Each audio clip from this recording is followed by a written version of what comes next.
The alien ship flew fast through space. Inside was Queen Alara, ruler of the Xylonians, a powerful race from the planet Xylon. Her ship was not meant to land on any planet, but something went wrong. A sudden blast hit the side of the ship. Sparks flew. Alara grabbed the controls and tried to keep the ship steady, but it was no use. The ship shook, lights blinked, and alarms screamed. Who did this? Alara whispered, her face calm but her eyes full of fire. She knew this was not an accident. Someone wanted her dead. Maybe someone close to the throne. The ship entered a planet's atmosphere. Heat covered the outside and smoke filled the inside. Alara pressed buttons, trying to control the fall. The planet below was green and blue, with many trees and mountains. It looked quiet, almost peaceful. The ship hit the ground hard. Trees broke. Rocks flew. Then silence. The ship lay broken in the middle of a deep forest. Alara opened her eyes slowly. Her head hurt. Her arm was cut.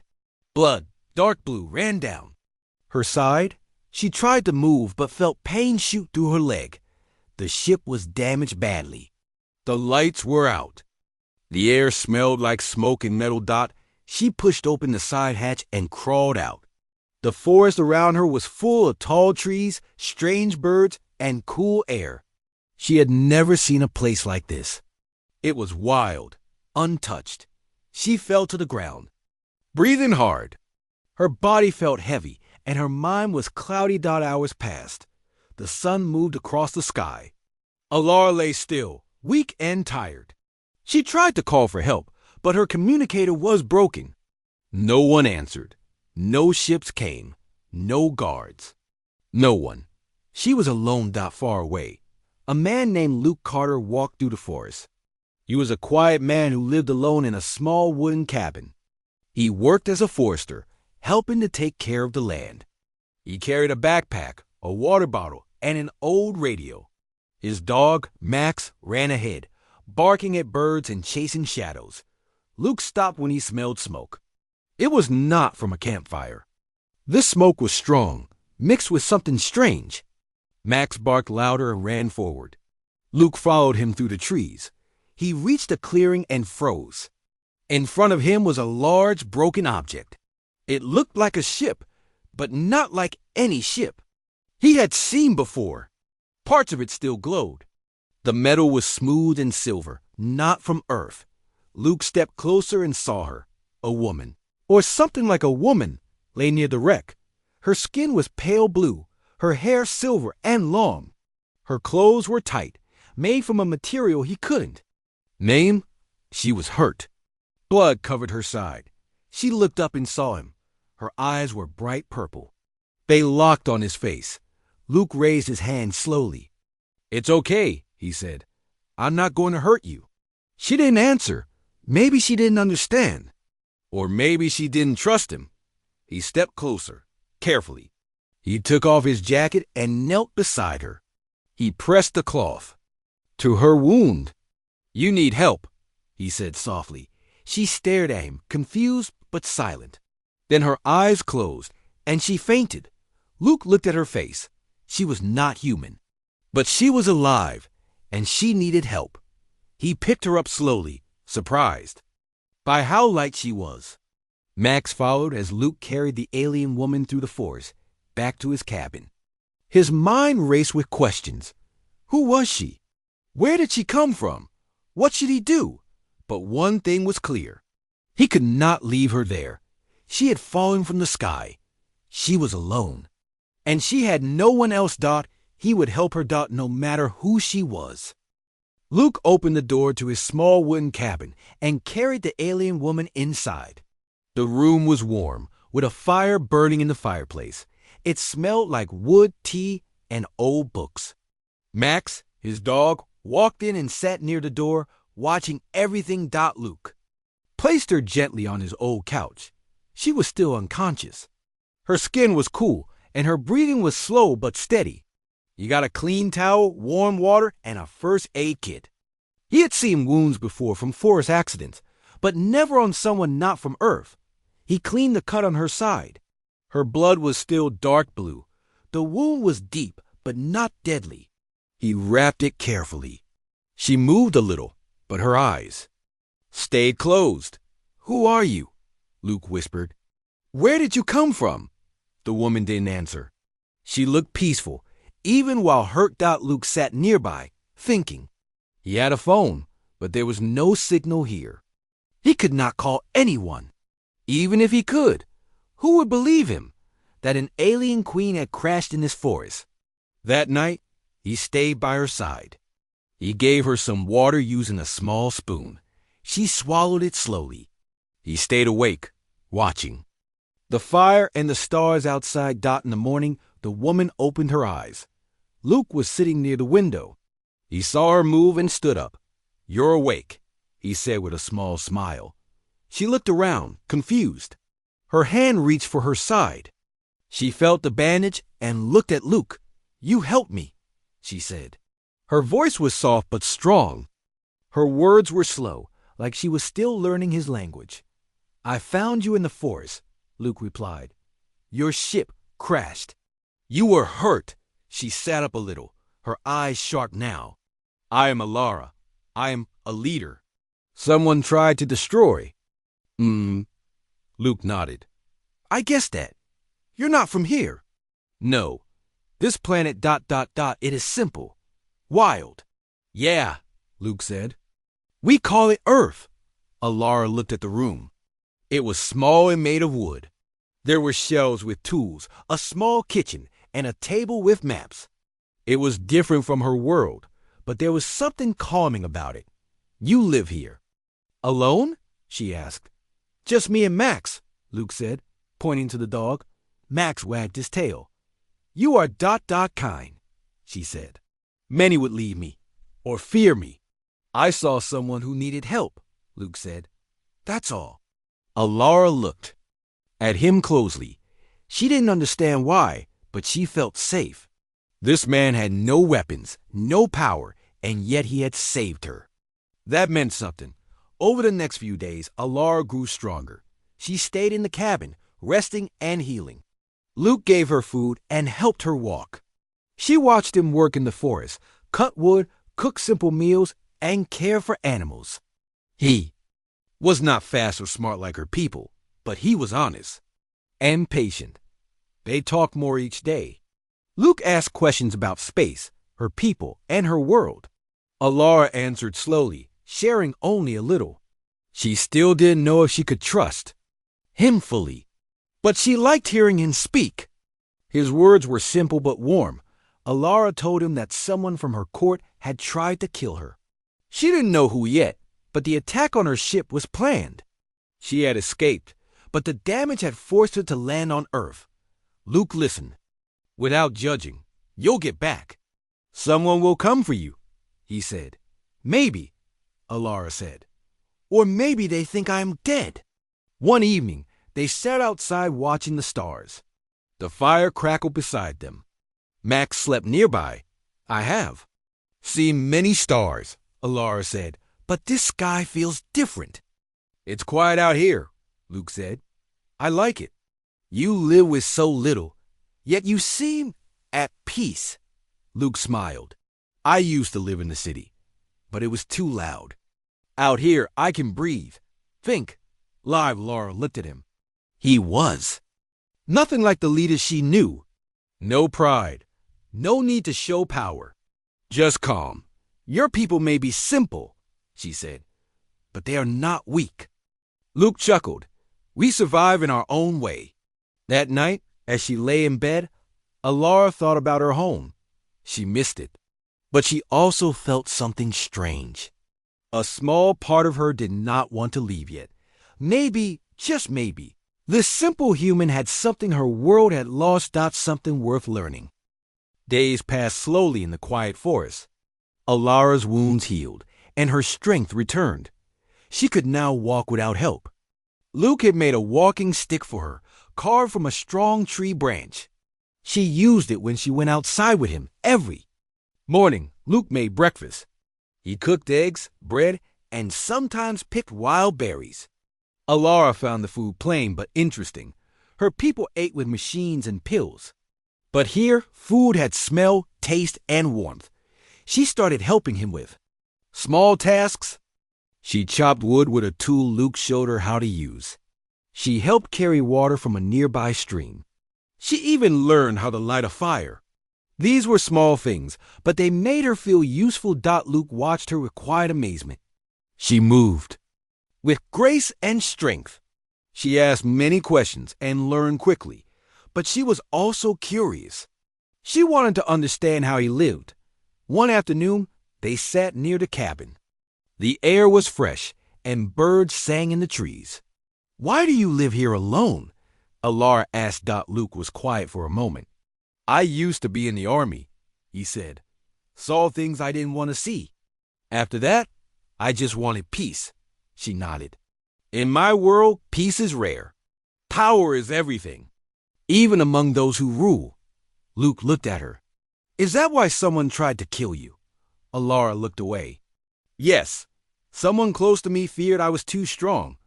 I was going to change things. I wanted peace too." Luke nodded slowly. "Sometimes peace is harder than war." They sat in silence for a while. Then Alara said, "I thought humans were weak, that you were just animals with simple minds, but now ... I'm not so sure." Luke smiled. "We have our problems, but we try." That night, Alara had a dream. She saw her palace, high above the clouds. She walked through long halls of silver and glass, but it was empty. No voices, no life. She woke up feeling cold. She stepped outside. The stars were bright. The moon was full. Luke was sitting near the fire, warming his hands. "Can't sleep?" he asked. She shook her head. "I dreamed of home, but it didn't feel like home." Luke moved aside so she could sit. They watched the fire together. "Do you think your people will come for you?" he asked. "I don't know," she said. "If the one who tried to kill me now rules, they may not want me found." "Then what will you do?" "I don't know that either," she said softly. Luke looked at her face. For the first time, she looked unsure. Not like a queen, just like a person. The next morning, Alara asked to see the crash site again. Luke led her through the forest. When they reached the place, the ship was still there, broken and quiet. Birds flew over it. Vines had started to grow on the metal. Alara touched the side of the ship. "This was my life, my power. Now it's part of this forest. Do you think you can fix it?" Luke asked. "Not with what we have," she said. "But maybe there is still a signal beacon inside. If it still works, it could. Call someone." She climbed into the broken ship while Luke stood guard outside. The inside was dark and full of dust. Sparks flickered from broken screens. She moved slowly, searching the control room. After a while, she found the beacon. It was cracked, but not fully destroyed. She pressed a few buttons, rewiring parts with her hands. Lights blinked. A soft hum filled the room. She stepped outside. "It's working," she said. "A weak signal, but someone might hear it. Is that good or bad?" Luke asked. "We'll find out soon," she said. Over the next few days, they waited. Luke continued his work, and Alara helped him. They talked, laughed, and shared stories. She told him about Xylan, its tall cities, floating gardens, and sky towers. He told her about his life, his family, and how he once dreamed of being a writer. Their bond grew deeper, though neither said it aloud. One evening, as they were eating dinner, a strange sound filled the air. A soft beeping from the forest. Alara stood up quickly. "It's the beacon. Someone's close." Luke looked at her. "Are you ready?" She took a deep breath. "No, but I have to be." Outside, the wind blew gently through the trees. Somewhere above, someone was coming. Alara didn't know if it would be a friend or an enemy, but she was not afraid. Not anymore. The sound from the forest grew louder. It was not like anything Luke had heard before. It was a deep hum, mixed with sharp beats. Birds flew away, and Max barked, ears up and alert. Alara stood very still. She looked up at the sky. Her face was calm, but her eyes were sharp. "They are here," she said. "Who?" Luke asked. "I don't know yet," she said. "It could be my people. Or it could be those who want me dead." Luke picked up his old hunting rifle. It wasn't much, but it made him feel ready. Alara placed a hand on his arm. "Be careful. They might not care if you get in the way." They waited outside the cabin. The sound came closer. Then a ship appeared over the trees. It was smaller than Alara's ship, shaped like a sharp bird with blue lights under it. It hovered above the ground, then slowly landed in the clearing near the crash site. The door opened, and 3 figures stepped out. They wore dark suits and helmets that covered their faces. Alara stepped forward. "I am Queen Alara of Xylan. Show your face." One of the figures removed their helmet. It was a woman with short silver hair and sharp eyes. "Queen Alara," she said. "I am Commander Vera. We received your signal." Alara narrowed her eyes. "Who sent you?" "The king," Vera said. "King Xerath sent us to search for you." Alara did not move. "He believes I am still alive." Vera gave a small smile. "Not at first, but your signal proved otherwise." Luke stepped beside Alara. Vera looked at him with surprise. "And this human?" she asked. "He saved my life," Alara said. "He cared for me when no one else could." Vera looked at Luke again, this time with a mix of confusion and interest. "Strange, a human helping royalty." Alara stepped closer. "Is Xerath truly still king?" "Yes," Vera said. "He rules in your place, but your return will change things." "Does he know I survived?" Vera hesitated. "He will know soon." "We must take you back." Alara looked at Luke. He met her eyes. Neither spoke, but something passed between them. "I will go," Alara said. "But the human comes with me." Vera frowned. "That is not allowed." "It is not a request," Alara said. Vera looked at the other soldiers. They did not move. After a pause, Vera nodded. "Very well, but he is your responsibility." Alara nodded once. They walked to the ship. Luke looked back at the cabin, the trees, and Max. He knelt beside the dog. "Stay here, boy. Guard the place. I'll be back." Max barked once, then sat down. Luke stepped into the ship with Alara. The doors closed, and the ship lifted into the air. Inside, the ship was clean and cold. Lights blinked, and machines hummed. Luke sat beside Alara, quiet. She looked out the window. "You don't have to come," she said. "I want to," Luke said. "I want to see your world." Alara gave a small smile. "Then stay close. My world is not like yours." Hours passed. The stars outside changed. Finally, they arrived. The ship entered orbit around Xylan. Luke looked out and gasped. The planet was covered in light. Towers reached the clouds. Flying ships moved in lines. The cities glowed blue and white. It was like a dream.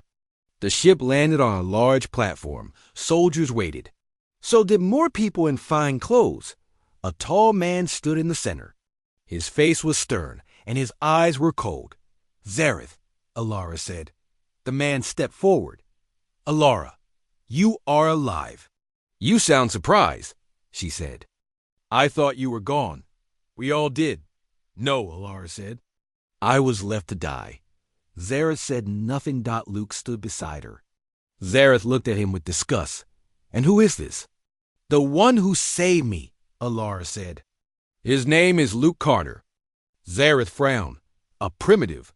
You brought him here?" Alara's voice was firm. "He is the reason I'm alive. Show him respect." Xerath's face changed slightly, but he stayed quiet. Guards came to take Alara inside. She raised a hand. "Luke stays with me." "No," Xerath said. "He is not one of us." Alara stepped forward. "If you try to harm him, I will leave again. This time, forever." There was silence. Xerath looked around, seeing the watching eyes. He had no choice. "Very well," he said, "but he stays in the guest quarters." And under watch, Alara nodded. Luke looked at her, unsure. I'm not afraid, he said. Good, she replied. You shouldn't be. Not when I'm here. Luke stood in a large, shiny room with walls made of silver glass. Everything looked strange to him. The lights were bright but soft. The floor made no sound when he walked. 2 guards stood near the door, watching him without speaking. He sat on a long couch and looked out the window. The city outside was full of lights and flying ships. It was beautiful, but he missed the forest. He missed Max. He missed the quiet. The door opened. Alara walked in. She wore new clothes now, dark with silver lines. She looked like a queen again. Are you okay? She asked. Luke stood. Yeah, just a little lost. She walked closer. I'm sorry you were left here alone. I had to speak. To the council. Did they believe you? He asked. They listened, she said. Some were happy I returned. Others were not. They're afraid of change, Luke said. Alara smiled. Yes, just like your world. She sat beside him. Zareth said I was dead. He took power after I was gone.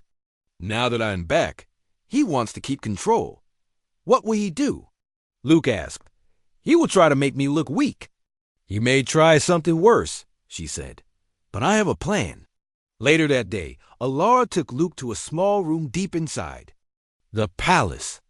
It was quiet and filled with old records. This is where they keep the ship logs, she said. I want to show them proof that my ship was attacked on purpose. Together, they searched the records. Luke helped her find the right files. Alara placed her hand on a screen.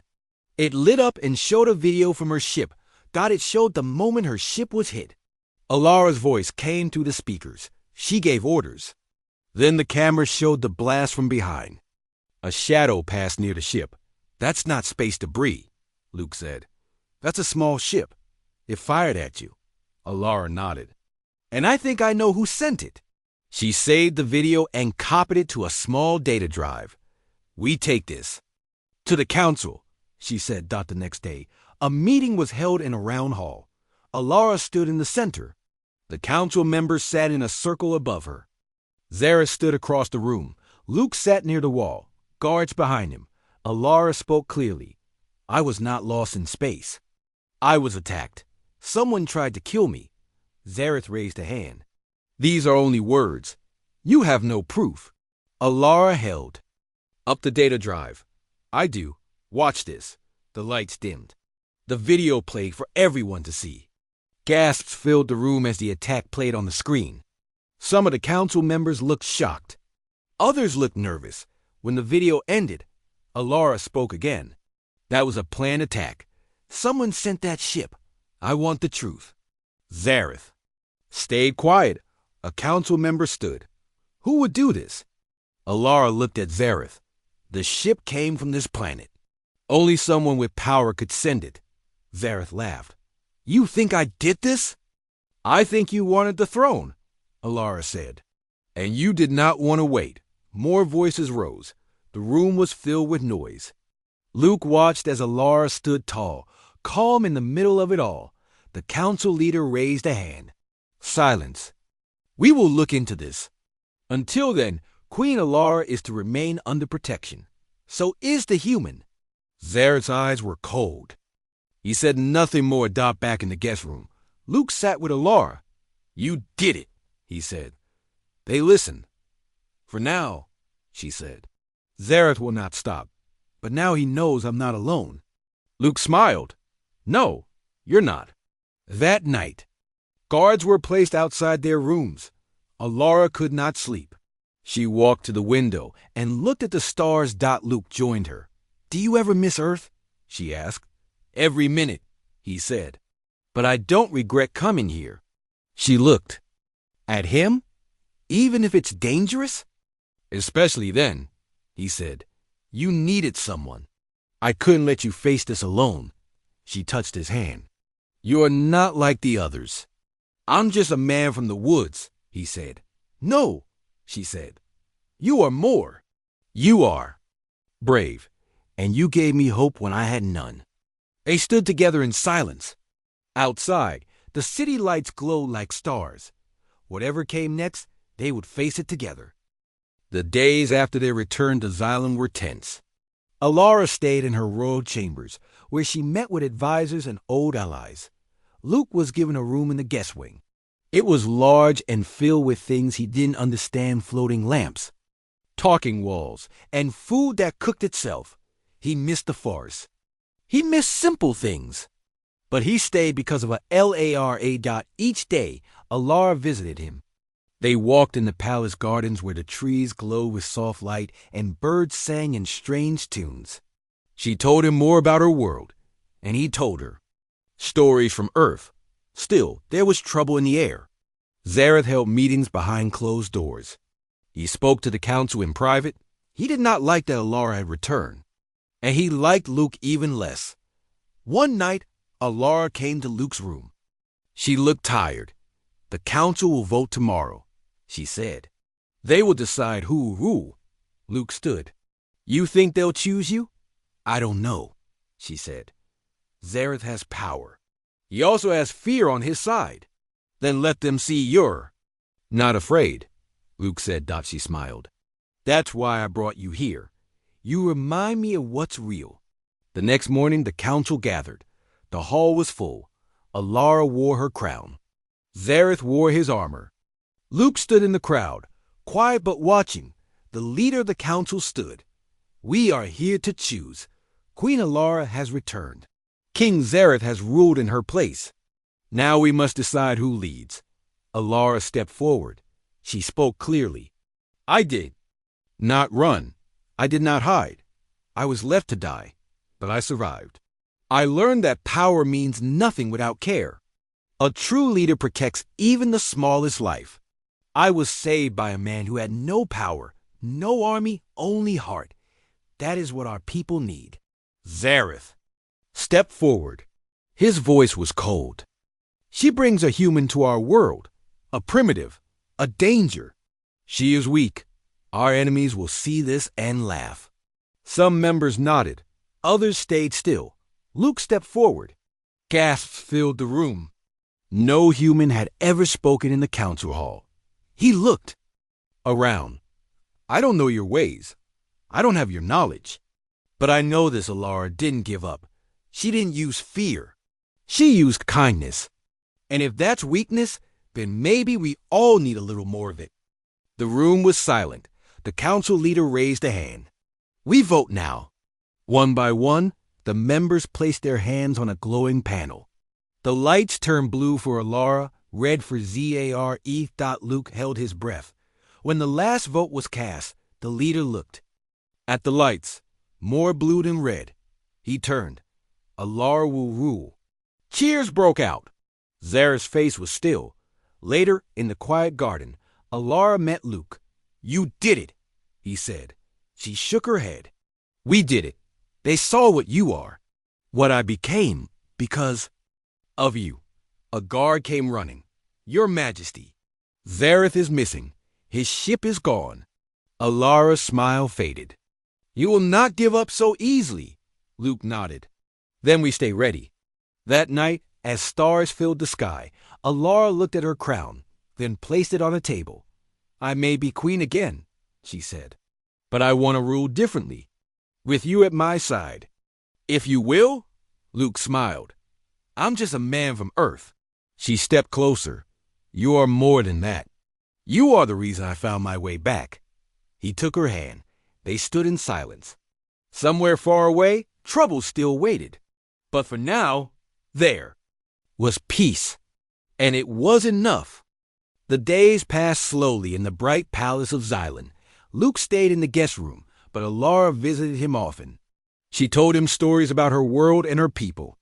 Luke listened closely, amazed by everything he heard. One day, Zareth called for a meeting. The great hall was full of important people. Alara and Luke stood side by side. The king's face was serious. "We must decide what to do now," Zareth said. "Our enemies are strong, and we need a plan." Alara looked at the crowd. "I have ideas, but I need help." Everyone looked at Luke. They whispered, surprised that a human could help with their war. Luke felt nervous, but stood tall. "I want to help. I don't know much about space or war, but I know how to fight and protect." Alara smiled. "Luke's courage is rare. He sees things differently." Zareth frowned but nodded. "Very well. You will train with our warriors." Luke began learning the ways of Xylan. He trained with strong soldiers and learned to use strange weapons. Alara was by his side, guiding him. Slowly, the people started to accept Luke. They saw how brave he was and how much he cared for Alara and their world. As they looked at the stars, Alara took Luke's hand. "You changed everything." "You gave me hope," Luke smiled. "And you showed me a world I never knew." They knew the fight ahead would be hard, but together they were ready. The alien queen, once lost and alone, now stood strong with a human by her side. The king watched, quietly, surprised and unsure. The story was just beginning.